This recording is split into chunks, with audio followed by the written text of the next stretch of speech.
하나님의 말씀을 우리가 함께 나누기 전에 준비한 영상을 잠깐 나누고 말씀을 선포하도록 하겠습니다. 하나님께 감사만 할 때, 미국의 실업가 중에 스탠리 텐이라는 박사가 있습니다. 그는 회사를 크게 세우고 돈을 많이 벌어서 유명하게 되었는데 1976년에 갑자기 병이 들었습니다. 척추암 3기라는 진단을 받았습니다.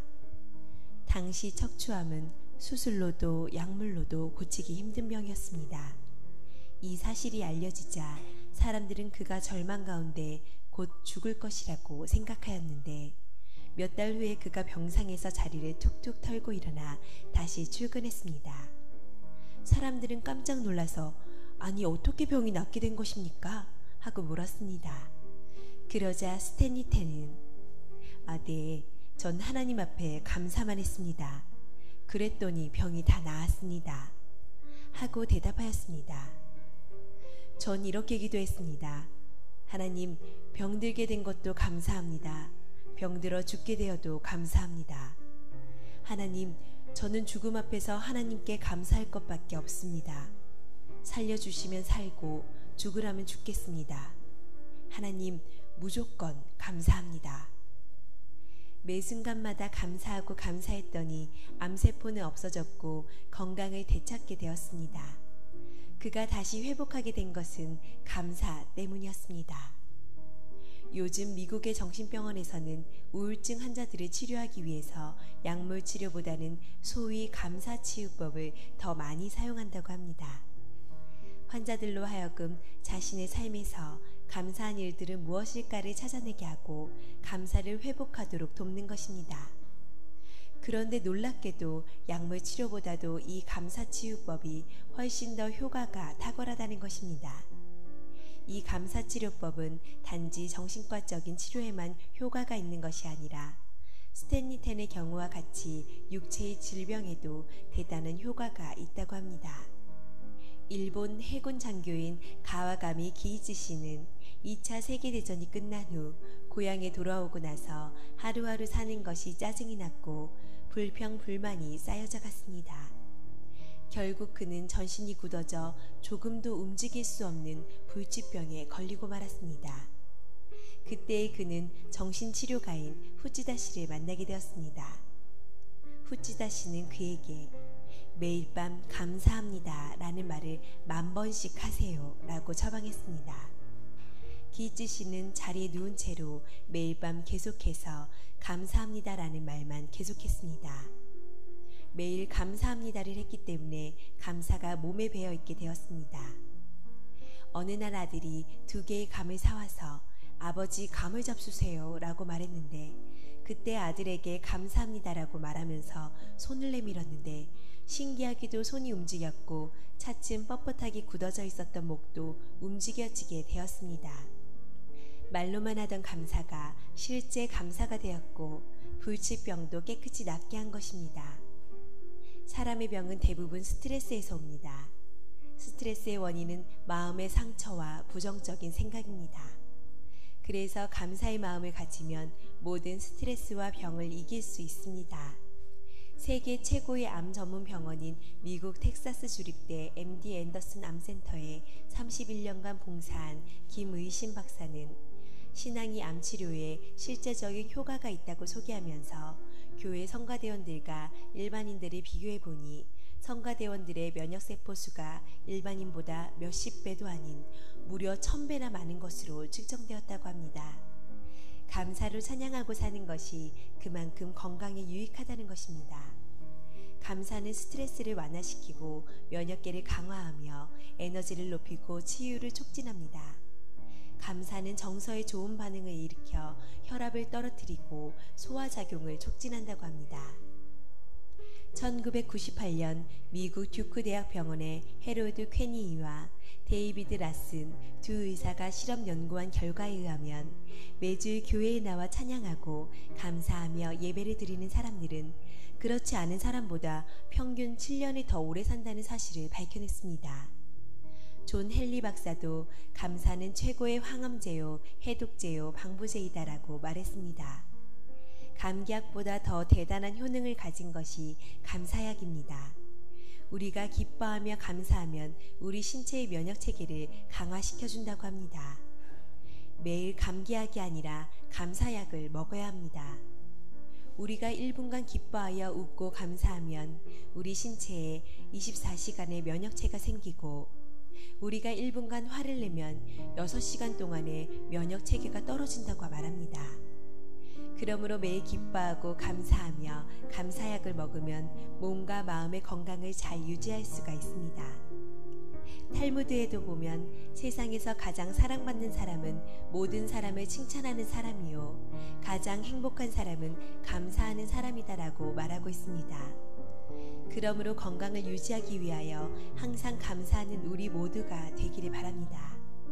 여러분, 지금 호흡이 있나요? 그러면 감사하세요. 지금 걸어 다닐 건강이 있나요? 그러면 감사하세요. 지금 살아서 움직이며 할 일이 있나요? 그러면 감사하세요. 왜냐하면 아직도 하나님이 살아있도록 생명과 건강을 주셨기 때문입니다. 이런 건강이 없어서 마음의 소원은 있지만 아무것도 하지 못한 채 죽음만 기다리는 죽은 사자 같은 모습을 하며 사는 사람들이 얼마나 많은가요? 그러나 하나님은 저와 여러분에게 생명을 주셔서 아직도 살아있도록 해주셨기에 우리는 하나님께 감사할 수 있는 것입니다. 사랑하는 여러분, 아직 살아있을 때 하나님께 열심을 내어 예배드리시기를 바랍니다. 열심을 다해 충성하시기를 바랍니다. 열심을 다해 감사하시길 바랍니다. 그래서 감사가 넘치고 기쁨이 넘치고 찬양이 넘치는 하나님의 사랑받는 그리스도인들이 다 되시기를 바랍니다. 꿈을 현실로 이루다. 아멘이시지요? 여러분 주변에 앞뒤 좌우 보시면서 인사하는데 무조건 감사합니다. 시작.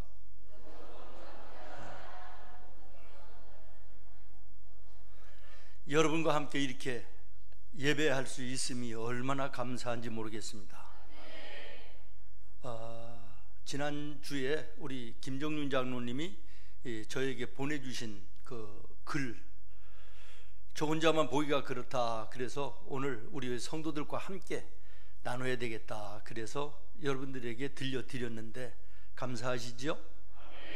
어제 저녁에 예배를 준비 다 마치고 이제 하나님, 내일의 예배가 하나님 앞에 영광되기를 원합니다 기도하면서 성전에 나왔는데 우리 권사님 꽃꽂이를 보는 순간에 꽃꽂이가 저에게 말을 걸더라고요. 사랑합니다,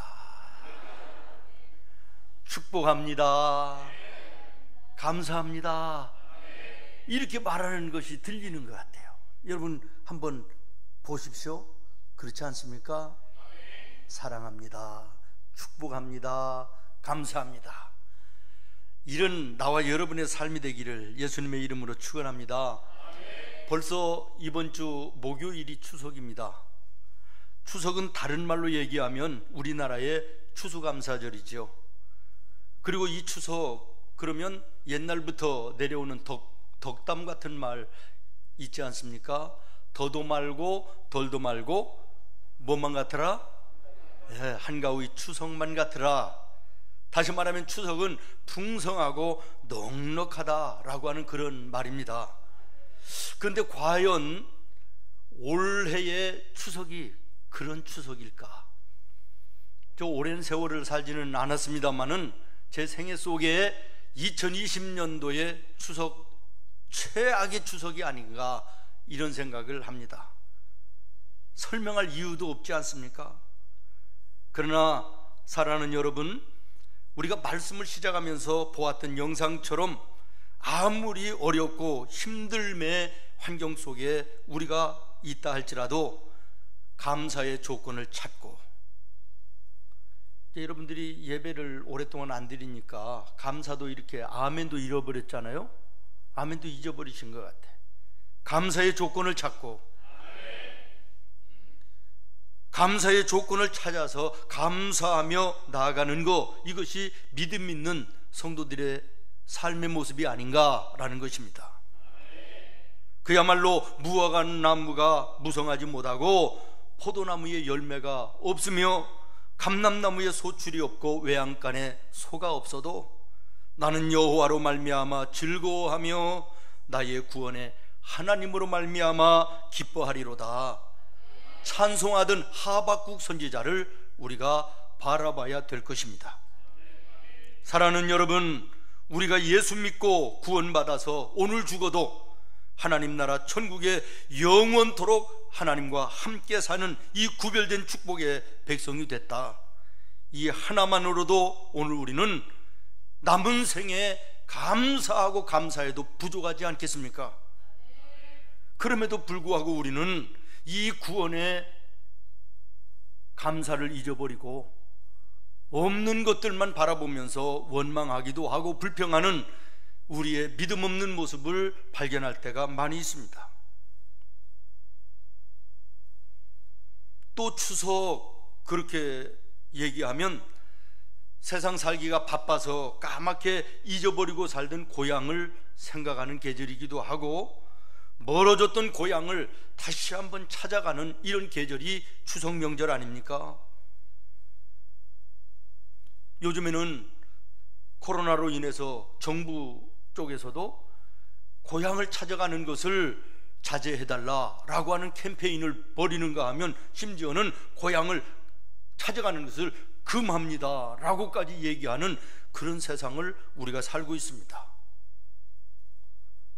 텔레비에 보니까 동네 여기저기 고향 땅에 이번 추석에는 고향 방문을 자제해 주시길 바랍니다, 뭐 이런 프랑카드가 많이 동네마다 걸려 있더라고요. 참 이런 세상이 되어버렸어요. 근데 어떤 동네 입구에 프랑카드를 보니까요, 뭐라고 써 있느냐면 불효자는 옵니다 이렇게 써 있더라고요. 우리가 사는 세상이 이렇게 돼버렸어요. 여러분, 오늘 우리 예수 믿는 성도들은요, 고향을 찾는 추석 명절 우리가 들뜨고 기쁜 이것도 이것이지만 우리의 영원한 본향 하나님 나라 천국을 다시 한번 깊이 생각하는 기회를 삼아야 될 줄로 믿습니다. 추석 명절에 불쌍한 사람이 어떤 사람입니까? 돈이 없어 가난한 사람입니까? 아니면 떡이 없어 못 먹는 사람입니까? 추석 명절에 가장 불쌍한 사람은 돌아갈 고향이 없는 사람 아니겠습니까? 오늘 우리 믿음의 성도들에게 돌아갈 고향, 우리의 영원한 본향 하나님 나라 천국이 있음이 얼마나 감사이며 은혜이며 축복인가. 오늘 우리는 다시 한번 이 천국을 마음속에 다시 한번 회복하고 천국을 믿음으로 바라보는 은혜의 시간이 되어지기를 바랍니다. 오늘 읽은 본문은 예수님이 천국에 대해서 비유로 말씀하신 5번째의 내용입니다. 천국은 마치 밭에 감추인 보화와 같으니. 여러분, 이 말씀을 우리가 함께 나누면서 피차의 은혜 받기를 원합니다. 어느 마을에 칠푼이가 있었대요. 그런데 그 사람에게는 주먹만한 큰 금덩어리가 있었답니다. 이것을 어디에다가 감춰야 도둑맞지 않을까 싶어가지고 고민하다가 땅을 깊이 파고 금덩어리를 숨겼어요. 그리고 그 위에다가 뭐라고 써놨냐면 여기에는 절대로 금덩어리가 묻혀있지 않습니다. 가로 열고 칠푼이 100 이렇게 써놓은 거예요. 그런데 이것을 지나가는 그 동네 또 팔푼이도 있었대요. 팔푼이가 이걸 본 거예요. 그래가지고 이 금덩어리를 파가면서 옆에다가 또 써놓은 거예요. 나는 절대로 금덩어리를 훔쳐가지 않았음. 팔푼이 100 이렇게 써놨대요. 다음날 와서 이 칠푼이가 보니까 금덩어리가 없어졌잖아요. 성질이 나가지고 고래고래 소리를 지르면서 동네에 달려 들어가면서 누구냐? 내 금덩이를 훔쳐간 사람 8푼이 빼놓고 다 나와라. 이 대목에서 웃지 않는다면 조금 심각합니다. 내일 한번 병원에 한번 가보세요. 옛날에 유대인들은요, 자기들이 가지고 있는 이 금은 보화, 아주 귀하게 여기는 보석, 이런 것들을 땅 속에다가 감추는 그런 문화가 있었다 그래요. 우리나라처럼 땅을 파면 축축한 이런 것이 아니고 이스라엘에 가보니까 땅이 특수해요. 그런 데가 많아요. 그래서 파피루스 같은 것도 그 땅을 파고 그 위에 숨겨놓는 이런 경우들도 있는데, 자꾸간 땅을 파고 이런 보석 이런 것을 숨겨놓는 문화가 있었다 그러네요. 예수님의 비유 성경 가운데도 이런 얘기가 나와요. 5달란트, 2달란트 받은 사람은 받은 것을 가지고 가서 열심히 장사해서 일을 남겼는데, 1달란트 받은 사람은 어떻게 했다고요?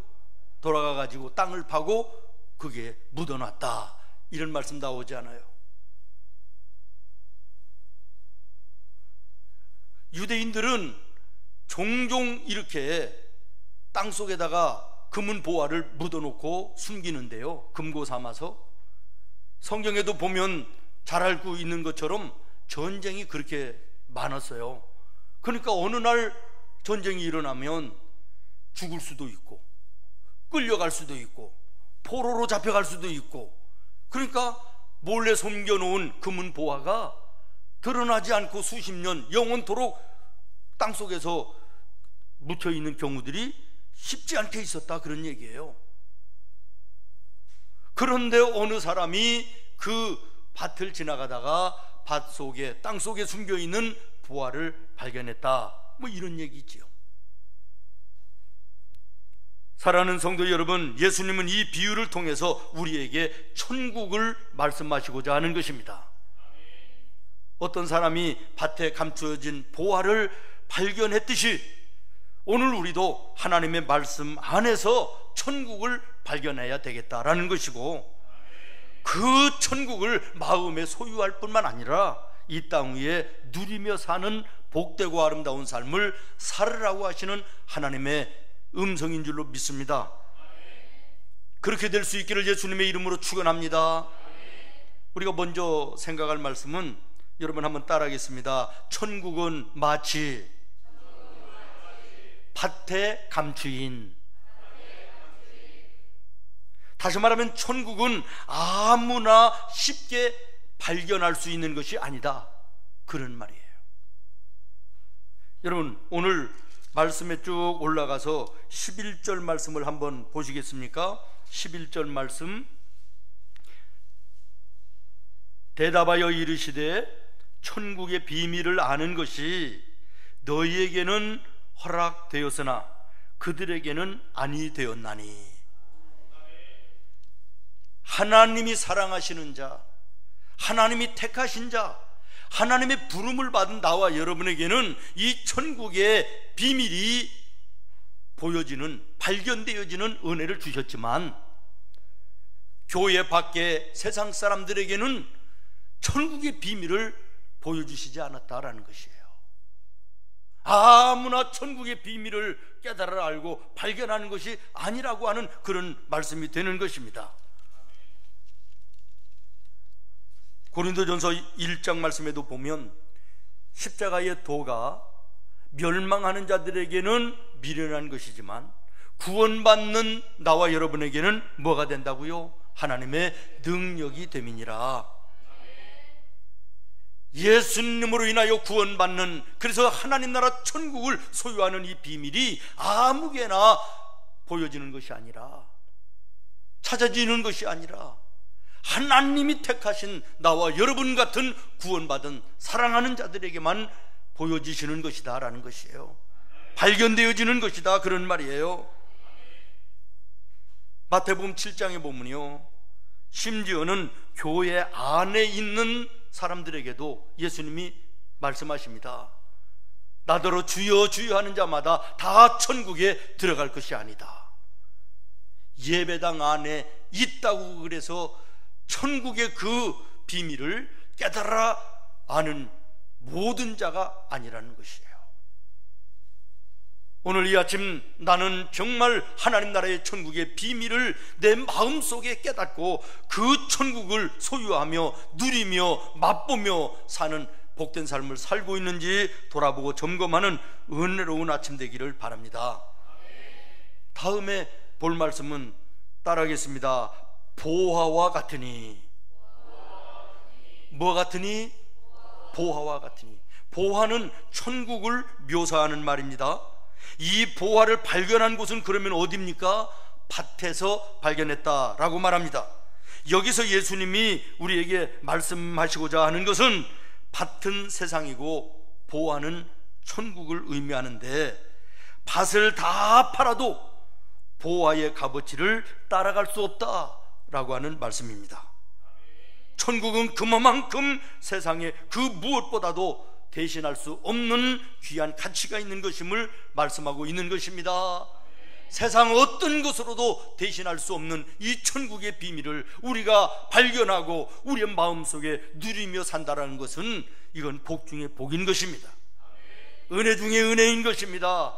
감사해야 될 것입니다. 감사가 여러분의 마음속에 다시 회복되는 은혜가 있기를 바라요. 또 하나 따라하겠습니다. 사람이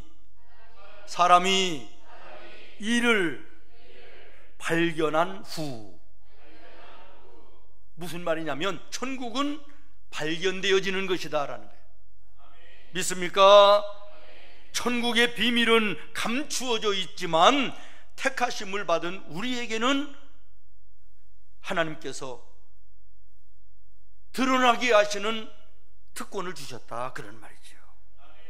모쪼록 그 특권과 축복인 천국을 발견하는 나와 여러분이 되기를 바라며 이 땅 위에 사는 동안에도 천국을 맛보며 살기를 원합니다. 누리며 살기를 원합니다. 천국을 우리의 삶에서 이웃들에게 보여주는 삶을 살 수 있기를 예수님의 이름으로 축원합니다. 어떤 목사님이 주일날 천국에 대해서 설교를 하셨는데, 그 다음날 월요일에 신방을 갔다 오시다가 집사님을 만났대요. 그 집사님이 목사님에게, 목사님 어제 천국에 대한 설교 너무 감사했습니다. 은혜 많이 받았습니다. 근데 그 천국이 어디 있다고는 말씀을 안 해주셔가지고 궁금했습니다. 그랬더니 목사님이, 집사님 제가 지금 신방을 갔다 오는데요, 그 집에 가보니까 가난해서 쌀도 떨어지고 먹을 것도 넉넉하지 않고 병까지 들어가지고 고통스러워하는데, 집사님 지금 가서 쌀 한 포대 사고 과일도 좀 사가지고 그 집을 찾아가십시오. 그리고 그분에게 시편 23편 말씀을 좀 읽어주시고, 그리고 그 가정을 위해서 간절히 기도해주고 오세요. 만약에 그래도 천국을 발견하지 못하면 제가 책임지겠습니다. 쌀값도 과일값도 다 물어주고 내가 책임질 테니까 그렇게 하십시오. 그랬더니 그 다음날 집사님한테 전화가 왔더래요. 목사님, 천국이 어디 있는지 내가 그것을 발견했습니다. 그리고 저는 그 천국에서 2시간을 살다가 왔습니다. 이렇게 얘기했다는 거예요. 힘들고 가난하고 병들고 어려운 이웃을 찾아가서 먹을 것을 나누어주고 말씀을 전하고 기도해 줄 때 마음속에 그렇게 평안하고 기쁘고 은혜가 넘쳤다, 이런 얘기죠. 다시 말하면 내 마음속에 천국이 있음을 발견했다, 그런 얘기예요. 마태복음 17장에 보면요, 바리새인들이 예수님에게 질문을 합니다. 선생님, 하나님 나라 천국이 어디 있습니까? 그랬더니 예수님이 뭐라고 말씀하십니까? 천국은 눈으로 볼 수 있게 임하는 것이 아니다. 또 천국은 여기 있다 저기 있다 이것도 할 수 없으니 너의 마음에 있느니라. 그렇습니다. 사랑하는 여러분, 우리가 이 세상을 떠나 하나님 나라 천국에 영원히 함께 사는 그 장소적인 개념도 있지만, 하나님께서는 그때만 알게 하시는 것이 아니라 우리가 이 세상에 사는 동안에도 마음속에 천국을 소유할 수 있도록 은혜를 주셨고 특권을 주셨고 그 천국을 맛보며 살 수 있는 축복을 주셨고 그 축복을 나누어 보여줄 수 있는 복되고 아름다운 삶을 우리에게 주신 것입니다. 오늘 우리는 이 하나님 나라 천국을 이 땅 위에 살면서도 미리 맛보며 누리며 전하는 삶을 살아야 될 줄로 믿습니다. 주 안에 감추인 새 생명 얻으니 이전에 좋던 것 이제는 값없다.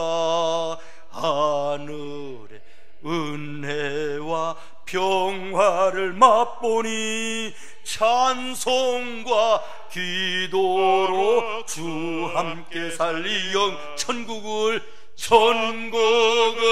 누리며 주 안에 살리라.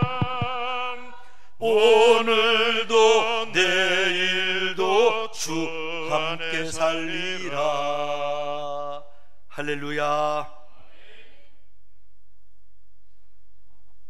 또 하나 따라하겠습니다. 숨겨두고. 어떻게 하고요? 숨겨두고. 왜 이 보화를 발견한 이 사람이 그 보화를 숨겨두고 돌아갔을까요? 다른 사람들이 뺏어가서는 안 된다는 거예요. 내가 발견한 이 보화를 누구한테 뺏겨서는 안 되겠다는 것이에요. 무슨 말이냐? 하나님 나라 천국은 침노하는 자의 것입니다. 누구에게 양보할 성질이 아닙니다. 내가 구원을 먼저 받아 천국의 백성이 돼야 나 때문에 구원받는 내 가족이 생길 수 있는 거 아니겠습니까? 구원은 개인적인 것입니다. 천국은 개인적인 것입니다. 누구의 믿음으로 함께 천국에 가는 것이 구원받는 것이 아니라는 것이에요. 그 사람의 믿음이 그 사람을 구원하는 것이지 다른 사람의 믿음으로 천국 가고 구원받는 것이 아님을 말씀하고 있는 것입니다.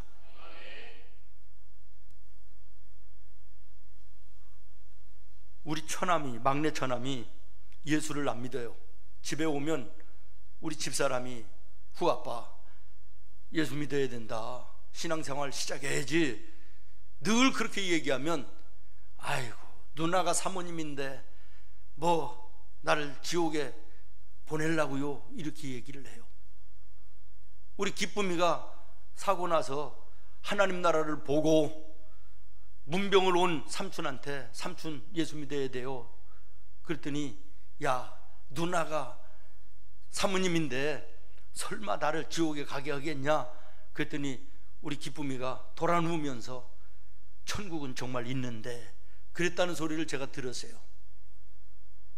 어떤 삼식이 같은 아저씨는 우리의 아내가 권사인데 내가 그 사람이 천국은 나를 데리고 가지는 못해도 천국 근방 동네에서는 살게 해주겠지, 이딴 소리 하더라고요.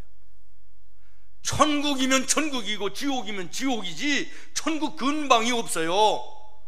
예수 믿고 죽으면 천국인 것이고 예수 안 믿다가 죽으면 지옥인 것이에요. 어디 천국 근방이 어디 있어요? 여러분, 여러분의 가정에 가족을, 사랑하는 남편을, 아내를, 사랑하는 자녀들을 오늘 이 시간 돌아봐야 됩니다. 구원은 개인적인 것입니다. 하나님 나라 천국은 개인적인 것입니다. 그들이 천국을 소유할 수 있도록, 예수를 영접하고 구원받을 수 있도록 여러분 무엇을 해야 될 것인가를 다시 한번 생각하는 귀한 이 시간 되기를 바라요.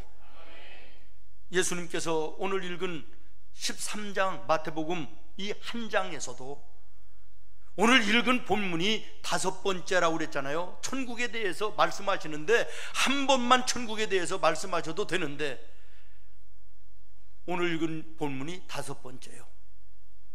그것도 잘 이해를 못할까 봐 비유를 들어서 우리에게 천국을 강조하십니다. 오늘 읽은 5번째로 끝나지 않아요. 45절에 보면 천국은 마치 진주와 같으니 그러면서 또 47절에 보면 물고기를 모으는 그물과 같으니 무려 7번씩 천국에 대해서 말씀하시는 거예요. 왜 그러실까요? 왜 그렇게 강조하실까요? 지옥에 가면 안 되기 때문에 그런 것입니다.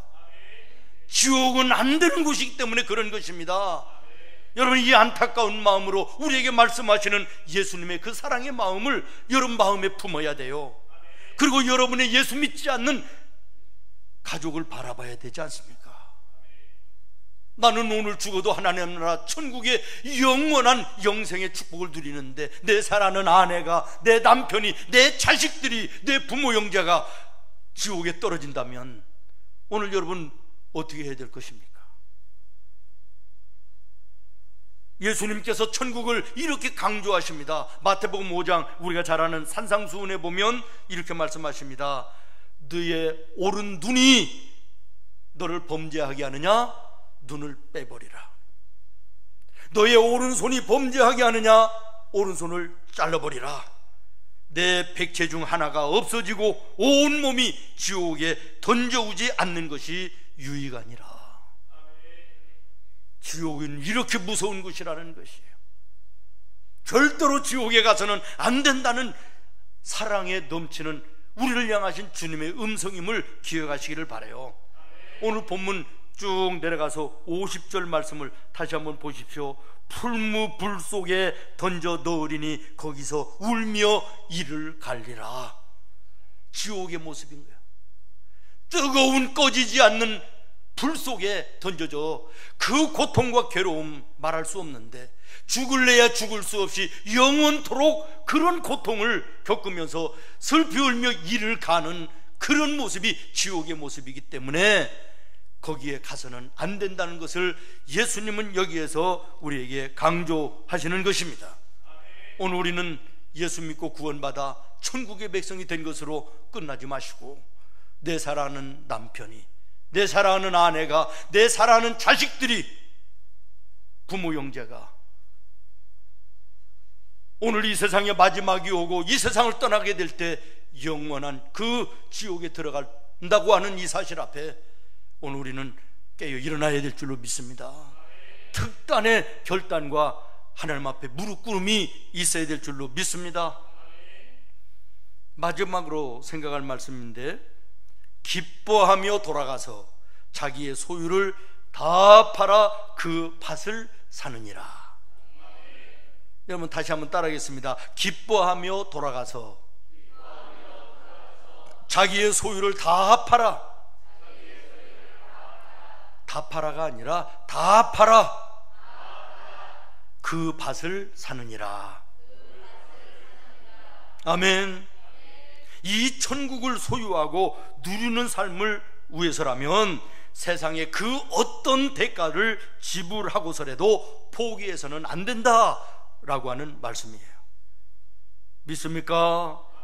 세상의 부귀영화를 포기한다 할지라도, 내 명예를 다 포기하고 내려놓는다 할지라도, 세상의 모든 행복을 다 버리는 한이 있더라도 하나님 나라 천국을 소유하는 자가 되어야 된다라고 하는 말씀입니다. 믿습니까? 주 예수보다도 귀한 것은 없네. 이 세상 부귀와 바꿀 수 없네. 주 예수보다도, 주 예수보다도 귀한 이 세상 명예와 바꿀 수 없네. 이 세상 명예와 바꿀 수, 주 예수보다도, 주 예수보다도 귀한 이 세상 행복과 바꿀 수 없네. 이 세상 행복과 바꿀 수 없는 유혹과 핍박이 몰려와도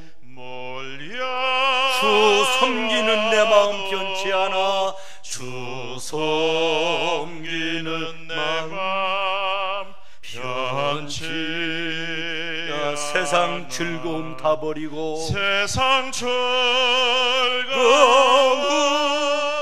다 버리고,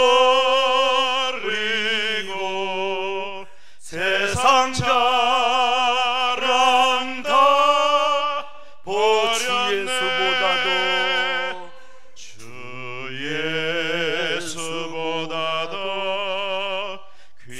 한 것은 없네. 예수 밖에는 없네. 할렐루야. 여러분 그러실 수 있습니까? 천국을 소유하며 누리며 이 땅 위에 보여주는 삶을 살기를 위해서 정말 세상 부귀영화, 내 명예로움, 세상의 모든 행복 버릴 수 있느냐라는 것이에요. 예수님의 제자들은 자기들의 전 재산과 같은 배와 그물을 버려두고 예수님을 쫓았습니다. 하나님 나라 천국을 소유하기 위해서 분토처럼 여겼다. 사도 바울이 얘기합니다. 나는 베냐민 지파요 히브리인 중에 히브리인이요, 율법으로 얘기하면 나는 최고의 바리새인이다. 나는 가말리엘의 문화에서 최고의 학문을 공부했으며 내 가문은 최고의 가문이고 우리 집은 부유한 집이다. 그러나 내가 예수님을 따라가기 위해서, 다시 말하면 천국의 비밀을 알았기 때문에 그것을 소유하기 위해서 나는 이 모든 것을 분토처럼 배설물처럼 여기노라. 아멘. 여러분 그럴 자신이 있느냐? 나는 그것을 위해서 대가를 지불하는 것은 전혀 생각하지도 않고 하나님 나라 천국만을 얻기를 원하는 욕심, 잘못된 믿음, 오늘 우리의 모습 속에 없느냐라는 거예요. 사랑하는 여러분, 하나님 나라 천국의 비밀을 우리가 발견하고 그것을 이 땅 위에 누리며 살고 맛보며 살고 나누어 주며 사는 이 복된 삶을 위해서 여러분 무엇을 대가를 지불하셨습니까? 무엇을 희생하고 있습니까? 추석 명절 이 가을에 우리는 우리를 향하여 지난 1년 참으로 여러 가지 어려운 일들로 주변을 돌아보면 탄식과 한숨뿐이지만, 그러나 믿음으로 바라보면 순간마다 걸음마다 하나님의 은혜가 거기에 있었기에, 거기에 있으셨기에 오늘 이 자리에 여러분 예배하고 있음을 기억하시기를 바랍니다. 감사가 회복되기를 바랍니다. 그리고 가장 불쌍한 사람이 돌아갈 고향이 없는 사람이듯 인생을 떠날 때 영원한 본향 천국을 향하여 갈 수 없는 사람들이 가장 불행한 사람인데, 감사하게도 나와 여러분은 복된 자임에 감사하고, 그러나 내 사랑하는 아내와 남편, 내 자녀, 부모, 형제들 가운데 아직까지 지옥 갈 백성이 있음을 기억하시며 주님 앞에 무릎 꿇는 나와 여러분 되기를 예수님의 이름으로 축원합니다. 기도하겠습니다. 주여,